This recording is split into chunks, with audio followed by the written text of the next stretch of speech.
आदाब, मैं हूं शकील अहमद और आप देख रहे हैं न्यूज़ MX। कल रात दिवाली के दिन गुजरात के वडोदरा में सांप्रदायिक दंगा देखने में आया है। एक मुस्लिम अस्पताल के पास पहले पत्थरबाजी हुई, उसके बाद गाड़ियों को आग लगा दी गई और उसके साथ ही पत्थरबाजी से पहले जब आतिशबाजी को लेकर यह पूरा विवाद सामने आया और दो समुदाय एक दूसरे से टकराते हुए नजर आए। सबसे पहले स्ट्रीट लाइट को बंद कर दिया गया और उसके बाद पत्थरबाजी की गई आसपास की इमारतों से, आसपास की बिल्डिंग से। उसके बाद रोड पर खड़ी हुई गाड़ियों को आग के हवाले कर दिया गया, यहां तक कि पेट्रोल बम भी फेंके गए। पुलिस मौके पर पहुंची, हालात को काबू में करने की कोशिश की गई। पुलिस के ऊपर भी पेट्रोल बम फेंके गए। पुलिस का यह कहना है कि किस वजह से यह दंगा भड़का, यह अभी तक पता नहीं चल पाया है, लेकिन दर्जनों मुस्लिम नौजवानों को हिरासत में लिया गया है, गिरफ्तार किया गया है और पूरे मामले पर निगाह रखे हुए हैं लोकल प्रशासन। और किस वजह से यह दंगा भड़का, इसकी जांच अभी की जा रही है। लेकिन हालात बेकाबू हो गए थे पूरी तरह से। भारी संख्या में पुलिस मौके वारदात पर पहुंची, घटनास्थल पर पहुंची और उसके बाद हालात को काबू में किया गया।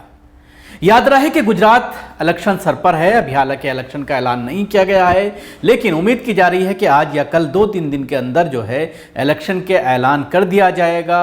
और इससे पहले भी गुजरात में अक्टूबर के महीने में ही दंगा सामने आया था, जिसको लेकर भी सवालात खड़े किए गए थे। पुलिस के ऊपर जो कार्रवाई हुई है उस पर सवालात खड़े किए गए थे।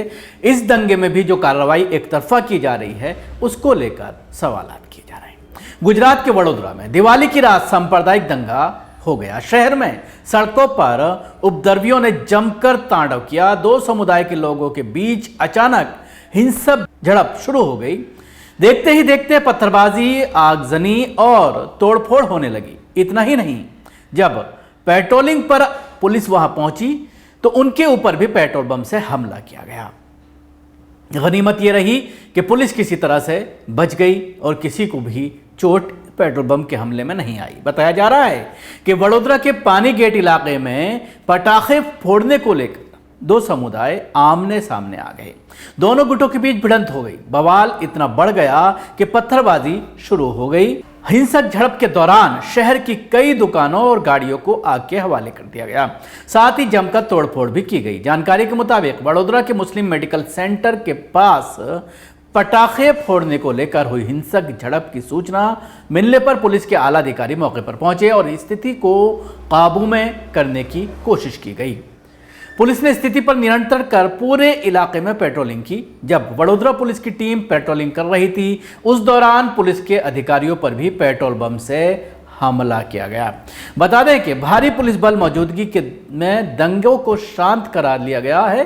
पुलिस ने इस मामले में मुकदमा दर्ज किया है। दंगाइयों की शिनाख्त की जा रही है। वडोदरा पुलिस ने बताया है कि फिलहाल इलाके में शांति है। मुस्लिम मेडिकल के पास क्यों पथराव हुआ, इसकी जांच की जा रही है। पुलिस CCTV फुटेज भी खंगाल रही है और चश्मदीदों से भी पूछताछ की जा रही है। जांच के बाद दोषियों के खिलाफ कड़ी कार्रवाई की जाएगी। अक्टूबर माह में ही 3 तारीख को वडोदरा में सांप्रदायिक दंगा हुआ था। शहर के सावली टाउन में सब्जी मार्केट मंदिर के पास बिजली के खंभे में दूसरे धर्म का झंडा लगाने के मामले में दो समुदाय आपस में भिड़ गए थे। बारावफात के मौके पर मुसलमानों ने कुछ झंडे लगाए थे पोल पर, तो उसको लेकर विवाद हो गया था और दंगा यहां पर भड़क गया था। इससे पहले वडोदरा में स्कूटरों के टक्कर के मामले में भी 2 गुट भिड़े थे। जब हंगामे के दौरान पत्थरबाजी और तोड़फोड़ हुई थी। मामले की गंभीरता को देखते हुए पुलिस बल को रावपुरा और धीका टाका इलाके में तैनात किया गया था। अब जिस तरह से बताया जा रहा है कि आतिशबाजी को लेकर यह पूरा मामला सामने आया है और आतिशबाजी को लेकर के झड़प हुई है। मुस्लिम मेडिकल सेंटर जो है उस पर यह झड़प बताई जा रही है। अब इस पूरे मामले को लेकर सवालात खड़े हो रहे हैं। पुलिस के ऊपर सवाल खड़ा हो रहा है कि मुस्लिम इलाके में जिस तरह से ये पूरी घटना बताई जा रही है, किस चीज़ को लेकर, हालांकि अभी ये कहना मुश्किल है कि आखिर वजह क्या थी, लेकिन जो शुरुआती तफ्तीश में जो सामने आ रही है वो आतिशबाजी को लेकर झगड़ा हुआ है और उसके बाद पेट्रोल बम तक फेंके गए हैं। दर्जनों लोगों को हिरासत में लिया गया है, मुसलमानों को।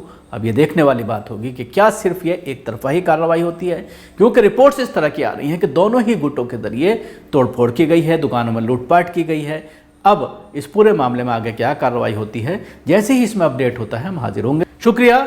अगर आपने अभी तक हमारे चैनल को सब्सक्राइब नहीं किया है तो अभी कर लें, उसके साथ ही बेल आइकन जरूर दबाएं। अगर आप ये वीडियो फेसबुक पर देख रहे हैं तो पेज को लाइक करें, उसके साथ ही फॉलो भी करें। धन्यवाद।